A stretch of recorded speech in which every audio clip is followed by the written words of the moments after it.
Bonjour et bienvenue sur France 24 et sur Radio France Internationale. Nous sommes à Kinshasa, au Palais de la Nation, et notre invité est le président de la République, Félix Tshisekedi. Bonjour Monsieur le Président. Bonjour Monsieur Perelman. Et avec moi pour cet entretien, Christophe Boisbouvier de RFI.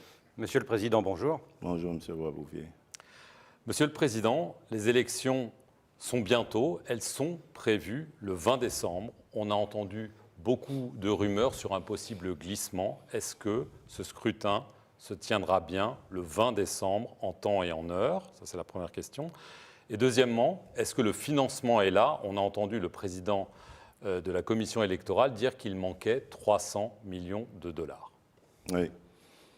Bon, je crois que c'est plutôt à lui qu'il faut poser la question, mais à ce stade, nous, le gouvernement, nous n'avons encore reçu aucune indication selon laquelle il n'y aurait pas d'élection. Donc tout porte à croire que ça va se passer le 20. Et j'en veux pour preuve encore sa dernière déclaration, lorsque tous les candidats ont répondu à l'invitation de la CENI pour signer le code de bonne conduite et faire les derniers réglages, on va dire, pour ces élections. Donc, jusque-là, il n'y a pas de problème. Maintenant, ce qui reste à faire, évidemment, les 300 millions, il ne faut pas penser qu'ils viendront du coup. Donc, c'est étalé jusqu'à la période électorale. Et en ce moment, ce que je sais, c'est que le gouvernement est attelé à des discussions, en tout cas avec la CENI, pour trouver les voies et moyens d'y parvenir. Mais il n'y a pas d'inquiétude de ce côté-là, nous trouvons la solution. Alors la campagne pour ces élections présidentielles et législatives, elle débute ce dimanche matin. Oui. Et on sait qu'il y a de nombreuses interrogations, Monsieur le Président, sur la fiabilité du fichier électoral. L'opposition dit qu'il pourrait y avoir plusieurs millions d'électeurs fictifs. Est-ce que le scrutin pourra se dérouler sereinement? On sait notamment qu'il n'y a pas eu d'audit indépendant de ce fichier. Dans quel but inventerait-on des électeurs fictifs? Dans quel but? Je ne comprends pas très bien quelle est la revendication de l'opposition. Pour moi, c'est un débat d'opposants, de gens qui ne sont sûrement pas prêts à aller aux élections, parce qu'à plusieurs reprises, ils ont demandé le report de ces élections, ils ont demandé un dialogue, alors qu'il n'y a pas de crise politique, que je sache, dans le pays. Et je ne comprends pas très bien quelle est la revendication dans ce sens de l'opposition. Et en plus, la CENI a organisé un audit du fichier avec des personnalités venues de tout bord, des personnalités crédibles dont la réputation n'est pas à remettre en cause. La probité n'est pas à remettre en cause. Il y a la question des électeurs de l'Est et notamment du Nord Kivu. Le 20 octobre, en Conseil des ministres, vous avez appelé le gouvernement et la CENI à tout mettre en œuvre pour que tous les Congolais puissent voter, compte tenu de ce que vous avez appelé la libération progressive des territoires de Massissi et de Rutshuru, au Nord Kivu. Mais depuis, les rebelles du M23 ont repris du terrain. Est-ce que cela veut dire que le vote ne pourra pas se tenir dans ces deux territoires? Malheureusement. Malheureusement, pour Rutshuru et pour le Massissi, je ne crois pas que ça pourra se faire. Mais qu'à cela ne tienne, nous allons continuer nos efforts pour libérer ces localités, ramener nos compatriotes dans leur localité d'origine et imposer cette paix. Mais en même temps, il y a le processus électoral qu'il faut continuer et amener à son terme. 26 candidats pour la présidentielle sur la ligne de départ. On verra combien seront à l'arrivée. Alors, c'est une élection à un tour. Donc, est-ce que la dispersion des candidatures de l'opposition fait de vous le favori logique de ce scrutin? Bon, je reste serein, modeste. Moi, ce qui se passe à l'opposition n'est pas mon problème. Nous vivons dans un pays où il y a une vitalité démocratique certaine, et tant mieux, j'allais dire, pour la démocratie. Ceux qui le font dans l'opposition, c'est leur problème. Mais vous vous sentez le favori? Bien sûr, sinon je n'aurais pas demandé à rempiler. Je crois que j'ai fait du bon travail. C'est vrai que beaucoup de choses restent encore à faire, mais le Congo revient de loin. Ça, il faut le reconnaître. Tous ceux qui viennent aujourd'hui, après 5 ans de ma présidence, presque 5 ans, me le disent très clairement. Les choses ont vraiment évolué dans le bon sens. Et même les paramètres en international le prouvent. Je fais ici allusion, par exemple, aux agences de notification qui nous ont maintenant attribué la note de triple B, par exemple. Donc, c'est pour vous dire que les choses évoluent dans le bon sens. Elles ne demandent qu'à être consolidées. Vous défendez votre bilan devant nous, vous l'avez fait devant le Parlement, mais certains de vos opposants, évidemment, ne sont pas d'accord. Moïse Katumbi... C'est le rôle de l'opposition. Oui, mais peut-être que les critiques peuvent être fondées. Par exemple, Moïse Katumbi parle de coupures d'électricité incessantes. Martin Fayulu, Denis Mukwege dénoncent la corruption des élites du pays. Est-ce que c'est de la pure opposition ou est-ce que, malgré tout, oui, il y a des coupures d'électricité, oui, il y a de la corruption? Mais les coupures d'électricité, ce n'est pas nouveau.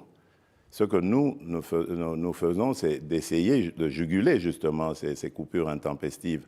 Et nous le faisons en renforçant les capacités du barrage d'Inga, de Zongo 2. Je viens d'ailleurs d'inaugurer une centrale électrique là maintenant qui va desservir une dizaine de communes dans Kinshasa, et ça fait des millions de consommateurs qui vont pouvoir être, de clients qui vont pouvoir être accordés maintenant au réseau électrique. Donc nous essayons de juguler cela. Lorsque moi je suis arrivé à la tête de ce pays, il n'y avait que 9% de ménages, on va dire, dans la population qui avaient accès à l'électricité. Aujourd'hui, nous tournons autour de 20%, et l'objectif, c'est d'aller encore beaucoup plus loin. Donc eux, ils peuvent parler, d'accord, Moïse Katumbi, bon, il a été gouverneur de la province du Katanga. À l'époque, elle n'était pas encore divisée en 4 morceaux, mais qu'est-ce qu'il en a fait? Je parlais d'ailleurs récemment de l'aéroport international qui est en train d'être construit, qui est déjà d'ailleurs terminé à Kolwezi. Il a été gouverneur pendant 9 ans. Il n'a même pas pensé à construire un aéroport international dans la capitale mondiale du cobalt. Aujourd'hui, des investisseurs pourront venir de partout sans devoir passer par Lubumbashi et chercher des petits cercueils volants pour arriver à Kolwezi. Ils vont venir directement avec leur jet privé ou leur avion régulier directement sur Kolwezi. J'ai des tas d'exemples comme ça qui peuvent démontrer que je n'ai aucune leçon à recevoir de Moïse Katumbi. Alors il y a une affaire qui défraye la chronique, c'est celle du correspondant de Jeune Afrique, Stanis Boujakera. Il est détenu depuis 2 mois en prison, il est accusé de diffusion de fausses informations, il risque 10 ans de prison. Alors il est accusé d'être à l'origine d'un rapport interne de l'ANR, donc les services secrets, mettant en cause les renseignements militaires dans le meurtre au mois de juillet de Chérubin Okende, qui est un proche de Moïse Katumbi. Le journaliste, l'association Reporters sans frontières, nie toute manipulation. Monsieur le Président, pourquoi tant d'acharnement contre un simple journaliste? Je ne suis ni à l'origine, ni en train de faire que... ni à l'origine de son arrestation, j'allais dire, ni en train de tirer les ficelles pour qu'on enfonce Stanis Boujakera. Je ne peux pas intervenir. Je n'interviendrai que peut-être plus tard, s'il est condamné ou quoi, pour une amnistie, grâce ou que sais-je. Si. Mais à ce stade, je n'ai rien à dire. Je suis le premier à être peiné par ce qui lui arrive, mais j'ai en même temps aussi besoin de savoir qu'est-ce qui s'est passé. Parce que je sais qu'en ce qui concerne Chérubin, le malheureux Chérubin Okende, ni mon régime, ni un de mes proches, qui qu'il soit, n'y est de près ni de loin lié. Je n'avais aucun intérêt à donner la mort à ce compatriote. Parce que d'abord, remarquez, il était le porte-parole d'Ensemble, mais il n'a jamais pris la parole. Il ne gênait en rien le régime.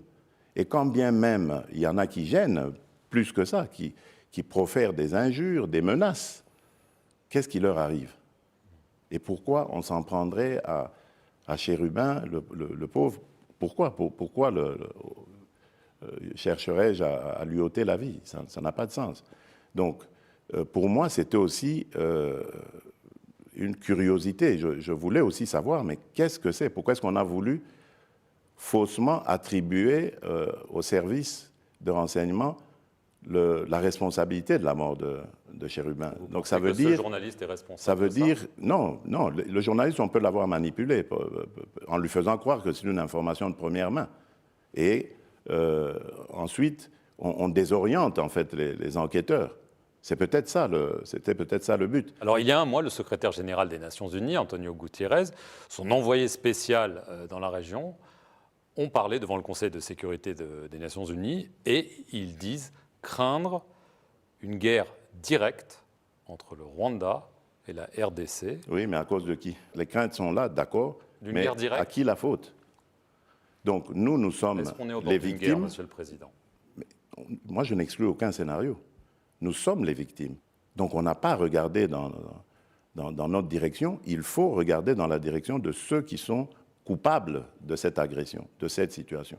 Et nous disons, après avoir appelé plusieurs fois la communauté internationale à intervenir par des sanctions contre le Rwanda, si celle-là tarde à venir, nous allons nous protéger nous-mêmes, nous allons utiliser nos propres moyens pour nous défendre nos populations. Y compris les armes. À votre avis, comment est-ce qu'on pourrait faire autrement que par les armes? Combien de soldats rwandais, d'après vos informations, sont sur le sol congolais? Des milliers. Des milliers? Oui, ils sont là par milliers. Par milliers? Oui. Est-ce que Paul Kagame, pour vous, est le véritable chef du M23? Bien sûr. D'abord, le M23, c'est une coquille vide. Ce sont les RDF qui se battent. Mais nous en avons les preuves. Parce qu'aujourd'hui, avec les armes que nous avons, la technologie que nous avons, nous les voyons. Nous avons des images. Je ne parle pas en l'air. Je parle sur base de faits avérés. Les images sont là, et de leurs cadavres, et même lorsqu'ils s'amoncellent pour porter leurs attaques. Nous avons tout, et pas que nous. L'ONU, les Nations Unies, ils ont aussi les mêmes images. N'oubliez pas que la mission de la MONUSCO est encore à l'est du pays, à Goma. Début octobre, des milices patriotiques congolaises, les fameux Wazalendo, soutenus par votre armée, ont reconquis une partie du Massissi, notamment autour de Kitshanga. Mais depuis, le M23 a repris le terrain perdu. Il menace à nouveau les localités, les villes de Saké et bien sûr de Goma. C'est donc un échec? Ils ne prendront pas Goma. Retenez-le. Ils ne prendront pas Goma. Pourquoi? Mais parce qu'il y aura une réplique de notre part. Ils ne prendront pas. Mais là, quand même, il y a eu un échec, non? Oui, mais des Wazalendo, c'est normal. Qui sont les Wazalendo? Ce sont des patriotes, des civils au départ, des gens qui ont décidé de défendre corps et âme les intérêts de leur communauté. Parce qu'en son temps, ils n'avaient pas confiance en l'armée. Ils ne pensaient pas que l'armée était capable de les protéger. Donc ils ont pris leur courage à deux mains et se sont engagés dans ce combat. C'est même héroïque. Là où les FARDC peuvent les soutenir, s'ils sont dans leur giron, l'ordre est donné pour que celles-ci les soutiennent. Mais je ne m'en cache pas, parce que ce n'est pas un crime qu'ils commettent. Ils défendent leur patrie, et avec raison, et courage. Mais pas Ce sont des héros, pas des criminels comme le M23 et les RDF du Rwanda. Alors, pour tenter de retourner la situation en votre faveur, vous avez aussi eu recours à des compagnies de sécurité occidentales, une française, Agemira, une roumaine, Congo Protection. Bien sûr, c'est pour renforcer les capacités. Ce sont des experts, attention, ce sont des experts qui sont eux-mêmes, qui ont eux-mêmes des carrières de forces spéciales, de commandos, etc., et dont la mission est de renforcer les capacités des forces de défense en situation réelle, sur terrain. En se battant? Ah, bien sûr, mais ils sont combien? Ils doivent être à nos côtés. Donc, ils sont combien, monsieur? 900 Par là, un bon millier peut-être. Ouais. Alors, quand il y a des sociétés de sécurité étrangères, hein, ou que ce soit, qui viennent, qui se battent, qui sont nombreuses, on appelle ça des mercenaires. Quand vous appelez, qu'est-ce que vous appelez se battre? Parce que quand je vous dis, ils sont en situation réelle, ils sont sur le terrain, ils coachent. Est-ce qu'un coach de football, il joue avec son équipe? Et pourtant, il est sur le terrain, il voit ses joueurs jouer, il est là, les joueurs sont là en train de jouer, et lui, il coach. Ce sont des coachs, voilà. Pas des mercenaires. Mais non, ce ne sont pas des mercenaires. Ce ne sont pas des mercenaires. Vous avez aussi remis en état de marche une flotte d'avions et d'hélicoptères. Bien sûr, d'avions de chasse et d'hélicoptères armés, bien sûr. Vous attendez 3 drones chinois. Est-ce que vous comptez sur ces nouveaux moyens, ces renforts, pour, vous êtes bien renseigné, vous. Pour peut-être obtenir une victoire de prestige avant le rendez-vous électoral du 20 décembre? D'abord, nous ne les attendons pas. Ils sont déjà là, les drones. Ils sont là depuis quelque temps. Des drones d'attaque, hein? Bien sûr, mais qu'est-ce qu'il y a de mal là? Est-ce que vous comptez sur ces nouveaux moyens pour avoir une victoire militaire de prestige avant le 20 décembre? Je crois que je vous ai dit, non, je ne joue pas avec ça. Moi, je ne fais pas de politique politicienne, pas du tout. Moi, je défends les intérêts de mon pays et de mon peuple. Et je les défends avant, pendant ou après les élections. Je vous ai dit que pour Rutshuru, pour le Massissi, c'était mort pour les élections en ce moment. Je l'avale avec difficulté, mais je l'avale.